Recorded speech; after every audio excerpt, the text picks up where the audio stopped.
Assalom. Kitap o'qish munbiri Avlodlar to'rbetiga xush keldingiz. Mening ismim Nuriya Rahmat. Men har biringlarning Ramazon kunlaringlarning xayrlik davom etayotgan bo'lishini chin dilimdan tilayman. Bugun sizlarga kentimizning G'oyalbu deydigan bir kichik qal'asida turib kitap o'qib beray dedim. Atrofdagi bu kichik ko'llarda agar ko'rsatib qo'ysam, bu kichik ko'llarda nihoyat nurg'un paqalar sal turib ovozlar chiqsa shu paqining ovozi.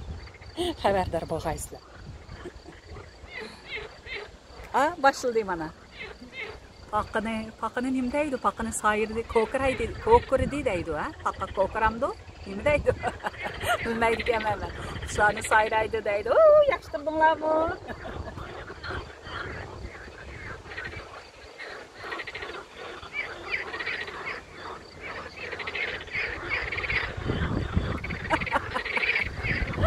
Sayrab ketib qolganini qarab. Assalom, yaxshi turdinglarmi? Sizlarning orominglarni buzilgan bo'ldimmi? Yo'q, undoq emas. Mana, o'shada sizlarga bekishmi qandoq? Bekish ko'p kelsa o'qib bo'lmaydi buni. Ay, jibinglar endi bo'ldi.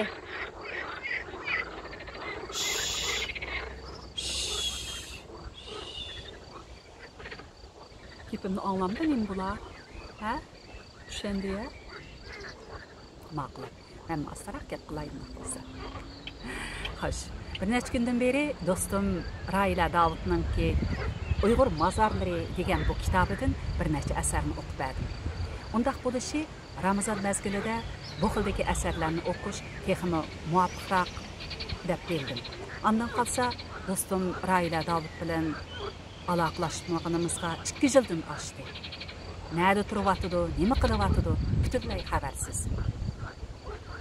Men do'stimning bu asarlarini o'qish orqali sizlarga do'stimning mana mushundaq yuqori sifatli esil ijodiyatlarni ro'yobga chiqarganligidan faxrlangan holda sizlarni xabardor qilish. Undan boshqa do'stimga bo'lgan cheksiz hurmatim va sevg'inishimni shu orqali ifodalash. Hayotdan da umid bor deydi. Hayatla bo'ladi ekanmiz, cho'qin bir kuni aman eson ko'rishalaymiz. Xo'sh. Bugun sizlarga men 7 qizlarim Mazri degan 2 asarni o'qib beraman. Sizlar aranglarda bildiganlar bormi yo'qmi? Meningcha cho'qin bor. Amaliyotda vatanimizda 2 yerda 7 qizlarim Mazri bor ekan. Xo'sh, uning biri 7 qizlarim Mazri Uchturpan nahiya bozorining janubidagi Aqto'qay tog' tizmasining shimoliy yonbag'riga joylashgan. 7 qizning mahbarisi Yag'ash Vodak ichiga ilingan. Tarixiy manbalarga qaraganda bu qabrgoh Qing sulolasi podshohi Qianlongning 30-yili, ya'ni milodiya 1765-yili zulmga qarshi Uchturpanda yuz bergan aka-uka. Ba'zi manbalarda ota bola deyiladi. Rahmatulloh va Asmatulloh boshchiligidagi dehqonlar qo'zg'oloni, ya'ni Jigida yig'iliqining qatnashchilaridan ayol polvon Maysxon boshliq 7 qiz nökarning rahbarisidir. Uchturpan dehqonlari Rahmatulloh va Asmatulloh beglarning rahbarligida 20 yildan ko'proq vaqt Qing sulolasi qo'shinlari bilan elishib oxir mag'lub bo'ladi. Va keyin qo'zg'olonga qatnashgan dehqonlarning 3dan 1 qismi qirg'in qilinib, 10 mingdan ko'proq kishi eliga surgun qilinadi. Barliq baloyi ofat yurtda qolgan xotin qizlarning beshiga tushadi.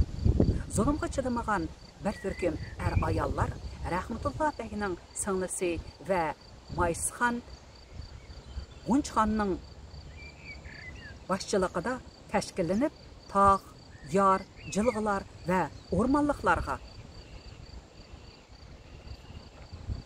yo'shirinib, Qing sulolasi qo'shinlariga davomli zarba berdi.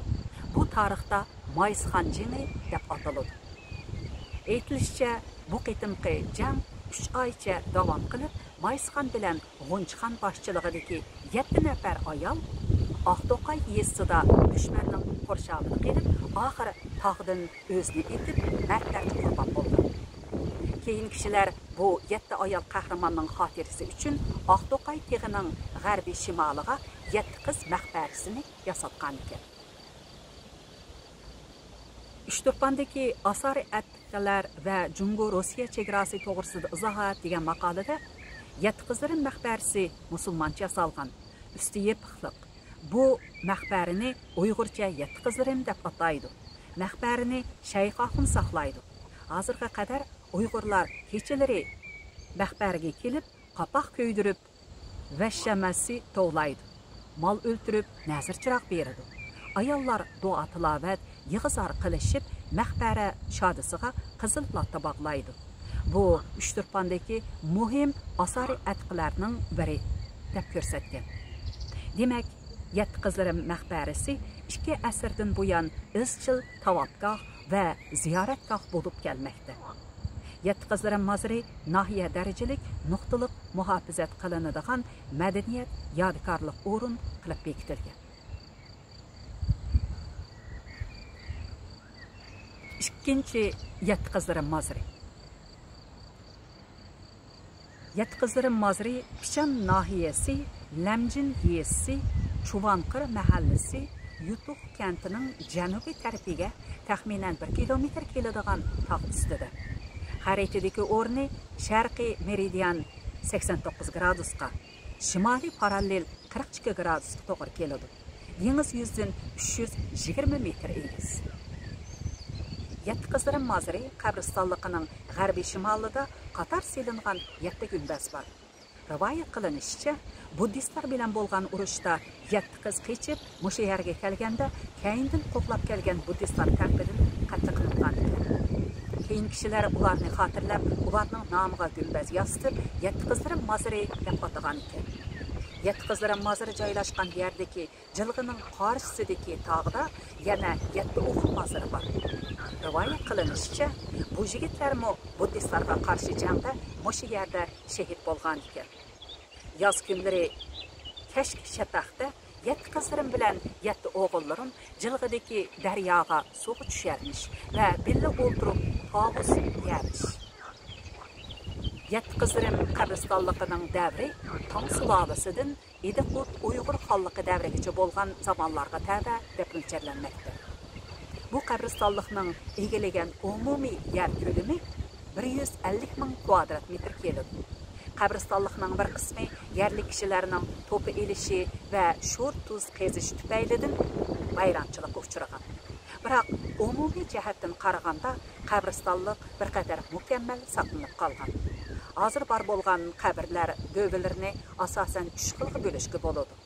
Birinchi xildagilari ayrim taş dövlik qabrlar bo'lib, diametri 2 metr, egizligi 50 cm atrofida. Ikkinchi xildagi qabrlar bir yo'linish bo'yicha qo'yilgan bo'lib, o'zaro oraliqlari 2 dan 4 metr keladi. Diametri bilan egizligi birinchi xildagi qabrlar bilan o'xshash. Uchinchi xildagi qabrlarning to'rt atrofi tosh bilan chosi shaklga kirgizilgan. Tosh to'pi dövlik qabrlardan iborat. 7 qizlarim hozir qabristonligi avtonom rayon darajalik nuqtaliq muhofazat qilinadigan madaniyat yodgorlik o'rin qilib bekitilgan. Mana. Shaxsan men do'stimning bu asarni o'qishdan ilgari vatanimizda 2 yerda 7 qizlarim mazir borligini bilmaydim. Agar sizlarning aranglarda buningdan xabarsiz bo'lganlar bo'lsa, xabar deb qoladigan bo'ldi. Bo'libmi bugungi alohida boshlanish taqalarning ko'rildaşları shamol qushlarniki ovozlari bilan aytdi, bir chiroyli boshlanish bo'ldi. Ma'qul, amsa aman bo'ling, kelar qatim ko'rishaylik. Xo'sh.